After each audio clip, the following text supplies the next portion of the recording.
Pintu Jannah.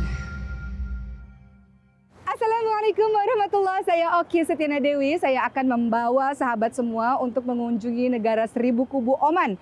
Oman adalah salah satu negara muslim yang terkaya di dunia dan paling selamat untuk dikunjungi dan juga termasuk negara yang sangat bersih. Teruskan menonton Pintu Jannah dan dapatkan package umroh dari Andalusia Travels and Tours di akhir program. Masihkah ada ruang untukku di tempatmu yang luas? Ku tahu aku banyak dosaku. Masihkah ada lagi belas? Allahumma inni as'alukal jannah. Pintu Jannah. Islam adalah agama yang terbesar di Oman. Ada sekitar 99% penduduk Oman yang memeluk agama Islam. Sahabat yang dirahmati oleh Allah Subhanahu wa taala, Islam masuk ke Oman dengan cara yang sangat damai. Rasulullah Shallallahu alaihi wasallam mengirimkan utusannya yang bernama Amr bin Ash radhiyallahu anhu untuk memberikan surat kepada Raja Oman. Surat ini sama seperti surat-surat lainnya yang diberikan kepada raja-raja melalui utusan-utusan Rasulullah Shallallahu alaihi wasallam seperti yang diberikan kepada Raja Mesir, Yaman, Bizantium, Persia dan sebagainya. Surat yang berisi ajakan untuk memeluk agama Allah Subhanahu wa taala. Ketika Amr bin As radhiyallahu anhu sampai ke Oman, beliau bertemu dengan putra Raja Julanda yang berkuasa yaitu Jaifar dan Abdul. Dan ketika Jaifar dan Abdul mendengar kalimat seruan untuk memeluk agama Allah Subhanahu wa taala, ada beberapa soalan yang beliau tanyakan kepada Amr bin As sampai kemudian mereka pada akhirnya memeluk agama Islam. Maka Rasulullah Shallallahu alaihi wasallam yang mendengar hal ini sangat bahagia dan mendoakan penduduk Hubairo atau yang sekarang kita kenal dengan nama Oman. Beliau mendoakan agar rahmat Allah diberikan kepada penduduk Hubairo, kepada penduduk Oman. Mereka beriman kepada Rasulullah Shallallahu alaihi wasallam, kepada agama Allah, padahal mereka belum pernah melihat Rasulullah Shallallahu alaihi wasallam. Sahabat yang dimuliakan oleh Allah Subhanahu wa taala, tidak ada satupun pemerintahan Islam yang sanggup untuk menguasai Oman. Pada saat itu dinasti Umayyah yang berpusat di Damaskus ataupun dinasti Abbasiyah yang berpusat di Baghdad tidak dapat menguasai Oman karena Oman merdeka dari pusat pemerintahan Islam. Oman kemudian diperintah oleh berbagai macam imam dari aliran ibadi sampai kemudian berubah diperintah oleh seorang sultan yang bernama Said bin Taimur pada tahun 1932. Di tahun 1970 putra dari Said bin Taimur yaitu Sultan Qaboos menggulingkan ayahnya, menjatuhkan ayahnya dan kemudian berkuasa sampai hari ini. Di bawah pemerintahan dari Sultan Qaboos, Oman mengalami kemajuan yang sangat pesat dari berbagai macam sektor. Masihkah ada ruang untukku di tempatmu yang luas? Ku tahu aku banyak dosaku. Masihkah ada lagi belas? Maskat adalah ibu kota Oman. Dahulu tempat ini menjadi pelabuhan yang sangat penting bagi timur dan barat karena letaknya berhampiran dengan muara Teluk Parsi. Pada tahun 1970 pada saat Sultan Qaboos berkuasa, maka kita bisa melihat Maskat mengalami perkembangan atau kemajuan infrastruktur yang sangat hebat. Dan ada beberapa landmark yang sangat terkenal di Maskat ini, beberapa di antaranya adalah Masjid Qaboos, Masjid Ruwi, kemudian ada Museum Warisan Oman, Museum Pemerintah Oman, dan pameran oil dan gas, dan masih banyak lagi. Teman-teman sekalian, kalau kita lihat di belakang saya, kawan-kawan bisa melihat bahwa bangunan-bangunan di Oman ini tidak terlalu tinggi. Mereka sangat senang mengekalkan keadaan semula jadi. Dan yang menarik di Oman adalah kita jarang sekali melihat wanita-wanita Oman di jalan-jalan, kecuali Maskat. Kenapa? Karena wanita-wanita di Oman biasanya akan sibuk berada di rumah untuk mengurusi rumah tangganya, untuk mengurusi suaminya, untuk mengurusi anak-anaknya. Dan saya akan menjelajahi, akan mengembara di Maskat dan akan menunjukkan kepada teman-teman semua tempat-tempat menarik di Maskat.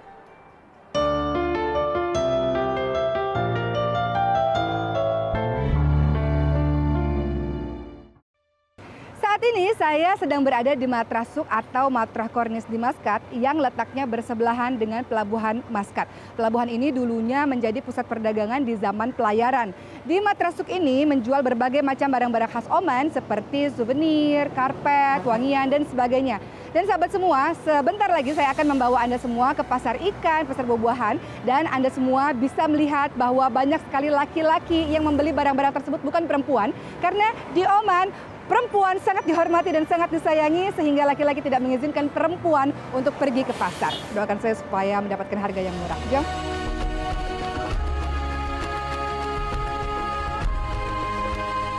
Saat ini saya sedang berada di pasar atau matrasuk yang menjual berbagai macam buah-buahan, sayur-sayuran, serta ikan. Saya ingin melihat bagaimana penduduk tempatan membeli barang keperluan mereka sehari-hari di hujung minggu ini.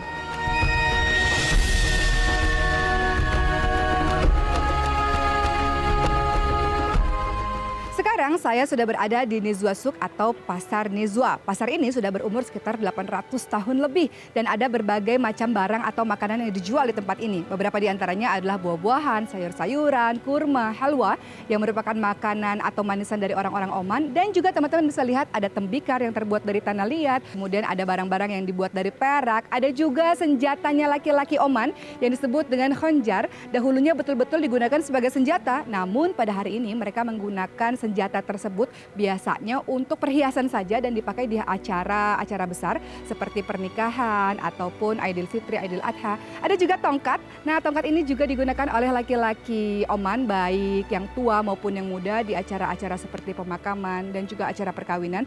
Dan juga tentunya yang menarik perhatian saya adalah jubah-jubah dari para laki-laki Oman. Kalau teman-teman melihat, mereka biasanya menggunakan jubah berwarna putih dan juga turban. Kita bisa menemukan jubah dan turban itu di tempat ini.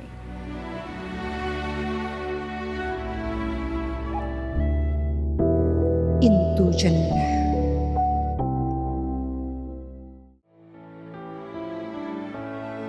Masihkah ada ruang untukku di tempatmu yang luas?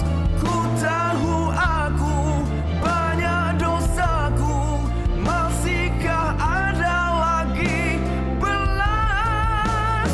Allahumma inni as'alukal jannah. Sahabat yang dimuliakan oleh Allah Subhanahu wa Ta'ala, saat ini saya sedang berada di Bandar Nizwa. Nizwa terletak sekitar 150 km dari Maskat. Dahulu tempat ini dijadikan sebagai ibu negara bagi kota Oman. Dan kalau kita ingin melihat gambaran masyarakat Oman di zaman dahulu, maka kita bisa pergi ke Nizwa. Ada tempat yang menarik yang harus sahabat semua kunjungi ketika sahabat semua berada di Nizwa. Salah satunya adalah Nizwa Fort atau Kubu Nizwa.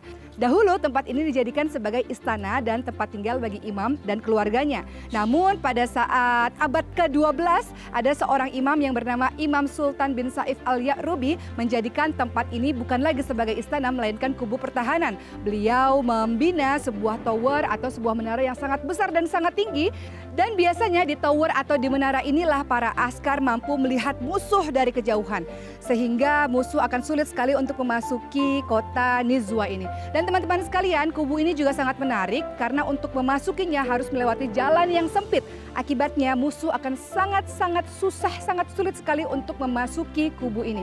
Kita akan masuk ke dalamnya dan kita akan lihat berbagai macam bilik yang sangat penting di dalam kubu ini. Di antaranya adalah bilik perniagaan, bilik membaca, penjara, ada juga perigi dan masih banyak lagi. Jom.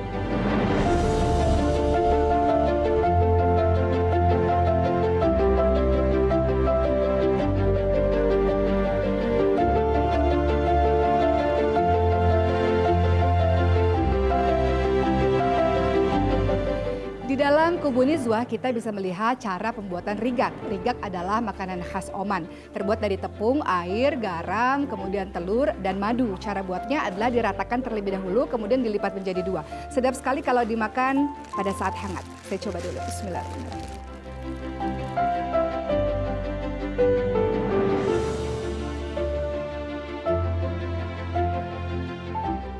Teman-teman, rasanya sangat manis dan juga mengenyangkan karena memang ini terbuat dari gandum. Jadi biasanya orang-orang Oman ini atau Omanis memakan rigat ini pada saat makan pagi, tapi juga bisa dimakan di tengah hari maupun malam hari.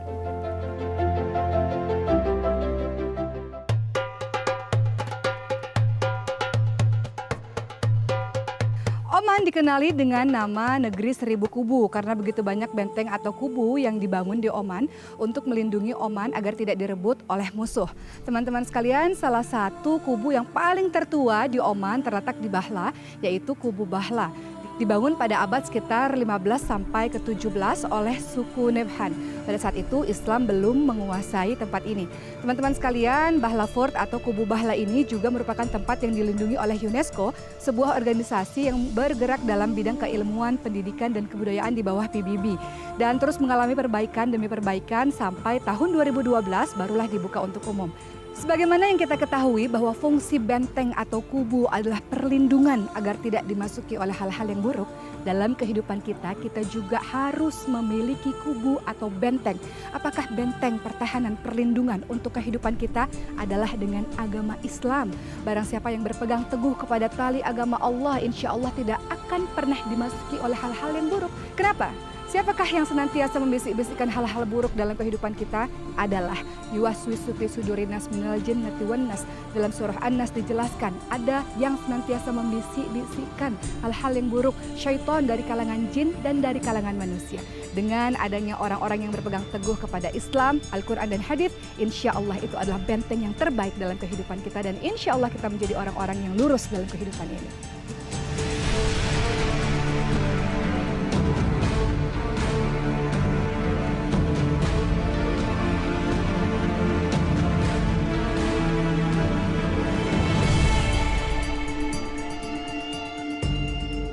Di Bahla juga terdapat istana yang paling indah di Oman, yaitu Jabrin Castle atau Istana Jabrin yang dibuat di akhir abad 17 oleh Imam Bil Arab bin Sultan. Pada saat itu istana ini dibuat pada masa damai karena ayah dari Imam Bil Arab, yaitu Imam Sultan bin Saif, telah berhasil mengusir orang-orang Portugis. Tempat ini, istana ini dibangun karena rasa kecintaan yang sangat hebat dari Imam Bil Arab kepada seni dan juga sains. Oleh karena itu kita bisa melihat berbagai macam ruangan-ruangan yang sangat indah dan juga dihiasi dengan desain interior seperti kaligrafi-kaligrafi Arab di dalamnya. Jom kita masuk ke dalam.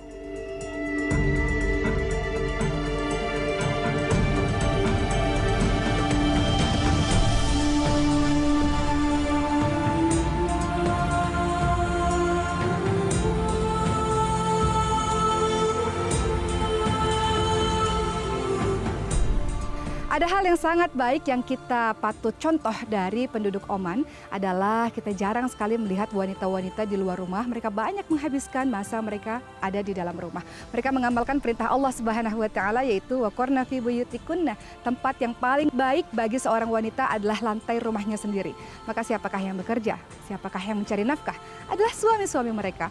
Lagi-lagi mereka mengamalkan perintah Allah dalam surah An-Nisa ayat 34. A'udzubillahi minasyaitonirrajim. Ar-rijalu qawwamuna 'ala nisa'i bima faddalallahu ba'dahum 'ala ba'di wa bima anfaqu min amwalihim. Laki-laki disebut pemimpin bagi wanita. Kenapa? Karena ia memiliki kewajiban untuk menafkahi wanitanya.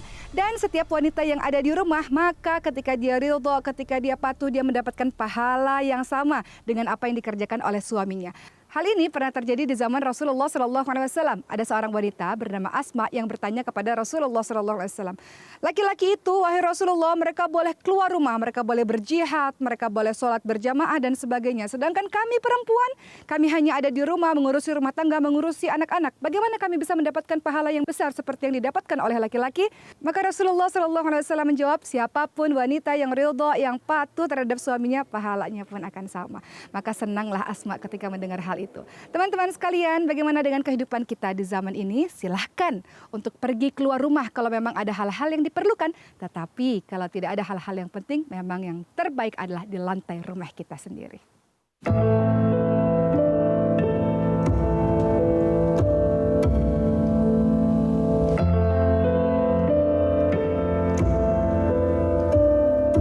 Sahabat semua, di atas Jabrin Castle ini atau Istana Jabrin, izinkan saya untuk menyampaikan sesuatu yang sangat penting. Saya menemukan akhlak yang baik dari penduduk Oman. Mereka betul-betul menjaga akhlak mereka sehingga dikatakan negeri ini adalah negeri yang selamat. Sebagaimana kita diajarkan bahwa mukmin muslim yang terbaik adalah apabila saudara kita berdekatan dengan diri kita, mereka akan selamat dari gangguan kejahatan lisan maupun tangan kita. Dengan akhlak yang ditunjukkan oleh penduduk Oman yang mudah-mudahan kita bisa ikuti teman-teman sekalian, maka orang semua akan terkesan dengan ajaran Islam. Islam akan semakin tersebar karena tidak hanya lewat lisan tapi juga dakwah itu dilakukan atau disebarkan dengan perbuatan kita sehari-hari. Mudah-mudahan kita bisa mengikuti akhlak tersebut dan kita bisa melanjutkan perjuangan dakwah dari Rasulullah SAW lewat negeri Oman ini, insya Allah. Masihkah ada ruang untukku di tempatmu?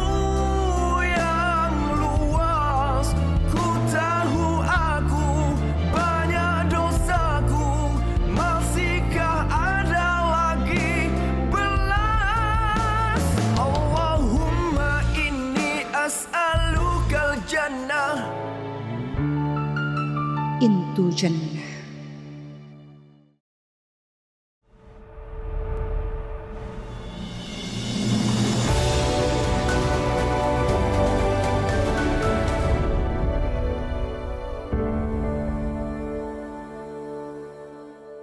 Sebagai negara Arab yang berkembang dengan sangat pesat, Oman masih mempertahankan tradisi dan warisan kebudayaannya. Hal ini tentu saja tidak lepas dari jasa penguasa mereka, yaitu Sultan Qaboos. Sultan Qaboos bernama lengkap Sultan Qaboos bin Said bin Taimur, lahir pada tarik 18 November 1940. Di usia 20-an, Sultan Qaboos bergabung di Akademi Militer Kerajaan, kemudian menjadi Angkatan Darat Inggris. Tahun 1966 beliau juga belajar di Inggris, sampai kemudian 1970 beliau menggulingkan ayahnya sendiri. Sebelum tahun 1970, sebelum Sultan Qaboos menjadi penguasa, pada saat itu yang terjadi di Oman sangat-sangat memprihatinkan, bahwa adanya politik isolasi, yaitu mengasingkan Oman dari negara-negara lainnya.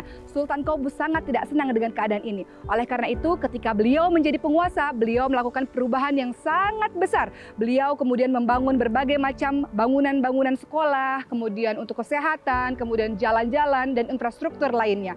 Kemudian pada akhirnya Sultan Qaboos menyatukan negara-negara dan menjadikan Oman menjadi Kesultanan Oman. Pada tanggal 18 November yang merupakan hari lahirnya Sultan Qaboos dijadikan sebagai hari nasional bagi rakyat Oman, karena rakyat Oman sangat berterima kasih kepada Sultan Qaboos yang telah membuat perubahan yang sangat hebat untuk negara mereka.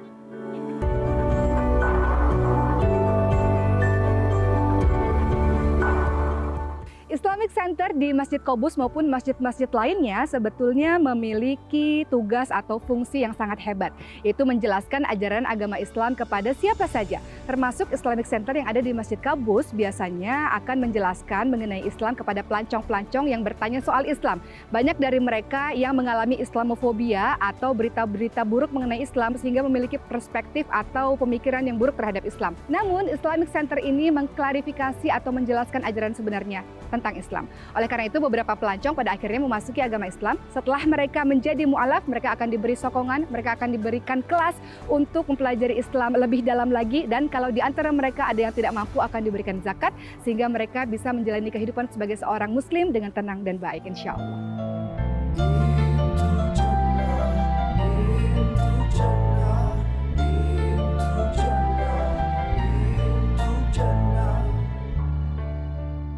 Jadi teman-teman sekalian, alhamdulillah sekarang saya sudah ada di Islamic Center di dekat dengan Masjid Qaboos, dan ketika saya sampai saya langsung diberikan kurma ini. So I want to ask you that everybody who comes here, so do you have like unforgettable memories or unforgettable experience when you are here as people who do da'wah to everybody? Once a girl came here. She came with her family. And actually, it started outside of this mosque. She came with her family and she felt something inside of her and asked her father to stop by a mosque, a small mosque. Her father didn't understand what is that for, but he said, okay, he stopped and she got inside the mosque. Then an Omani guy went inside the mosque to pray and he saw a girl, a blondie girl, a Western girl, sitting in the mosque and bowing to the down. And he asked her, what are you doing? She said, in the men section. He asked her, what are you doing? She said, I just felt like I want to bow to the one who created me. Wow. Who's that one? What's the attributes? Nothing. She doesn't know anything. MasyaAllah. And she was like 18 years old, very young. Okay, thank you, sir. Thank You're you so welcome. much. Thank you very much.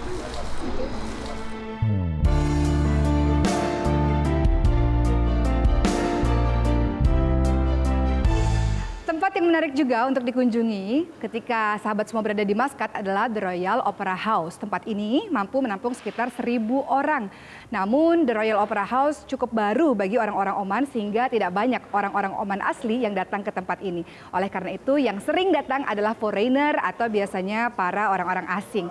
Teman-teman sekalian, datang ke Opera House mengingatkan saya akan masa kecil saya. Dahulu saya pernah belajar piano selama 7 tahun dan mengikuti beberapa konser. Sampai kemudian di usia 16 tahun, saya mendalami agama Islam, saya meninggalkan piano, saya meninggalkan musik, dan saya mulai banyak mendengarkan murotal atau ayat-ayat suci Al-Quran dan mulai menghafalkan Al-Quran.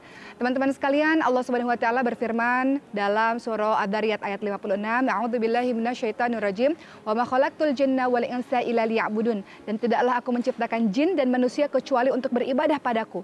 Bukannya melihat persembahan itu tidak boleh, tapi kalau kita melihat persembahan dan ternyata itu adalah bagian dari beribadah kepada Allah, maka lakukan. Tapi kalau kita melihat persembahan dan tidak ada ibadah atau pendekatan diri kepada Allah Subhanahu wa Ta'ala, maka kita tinggalkan. Datang ke Opera House bukannya dilarang, ini menjadi sebuah pengetahuan baru untuk kita atau menjadi sebuah pengalaman baru untuk kita agar kita semakin terbuka wawasannya. Tapi sekali lagi, seorang muslim adalah meninggalkan perkara yang tiada berguna bagi dirinya. Apa-apa yang membuat kita cinta pada Allah, maka lakukan. Apa-apa yang membuat kita lalai dan lupa kepada Allah, kita tinggalkan.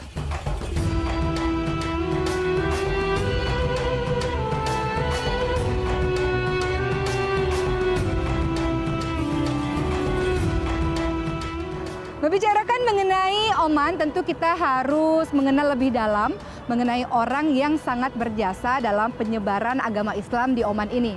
Pada masa Rasulullah SAW, Amr bin As dikirim oleh Rasulullah menuju ke Oman dan menyebarkan ajaran agama Islam di Oman sampai kemudian menjadi pemimpin di Oman.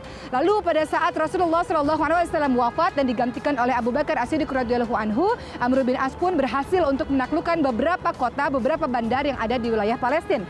Pada masa Khalifah Umar bin Khattab radhiyallahu anhu, Amr bin As menjadi pemimpin di Palestina dan juga membawa sekitar 4.000 pasukan untuk melawan 50.000 pasukan Romawi di Mesir dan berhasil menaklukkan Mesir. Amr bin As pun kemudian wafat di usia ke-90 tahun. Begitu banyak jasa dari Amr bin As radhiyallahu anhu, maka tentu saja kita patut untuk mempelajari dan menghayati kisah hidup dari beliau.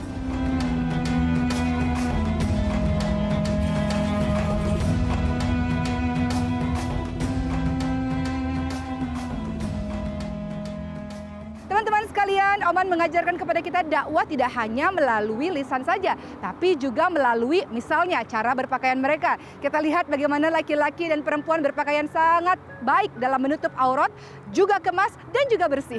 Mereka mengikuti firman Allah Subhanahu wa Ta'ala dalam surah Ali Imran ayat 159 disebutkan, "Fabima rahmatin minallahi lintalahum walau kunta faddan ghalidhal qalbi lanfaddu min haulik."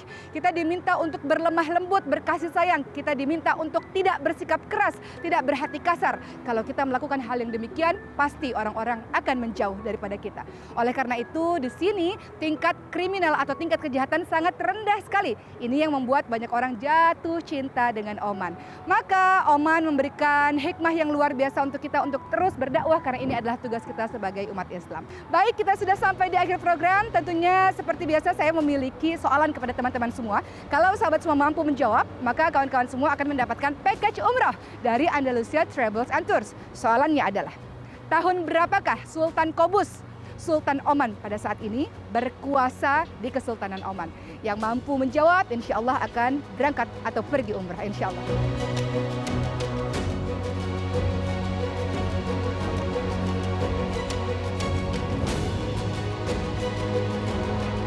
Saya mengucapkan terima kasih kepada Andalusia Travels and Tours dan Oman Air yang telah membawa saya ke tempat ini. Insya Allah kita berjumpa di episode selanjutnya. Assalamualaikum warahmatullahi wabarakatuh. Ladies and gentlemen, this is Khalid from Oman. Oman, it's a country in Middle East. We are famous in Oman by our nature, our history, our peace, and our hospitality. So, you are more than welcome to visit Oman. If you are planning to visit this beautiful country, my advice to you to visit it in winter time. It's amazing, it is peaceful. Again, you are welcome.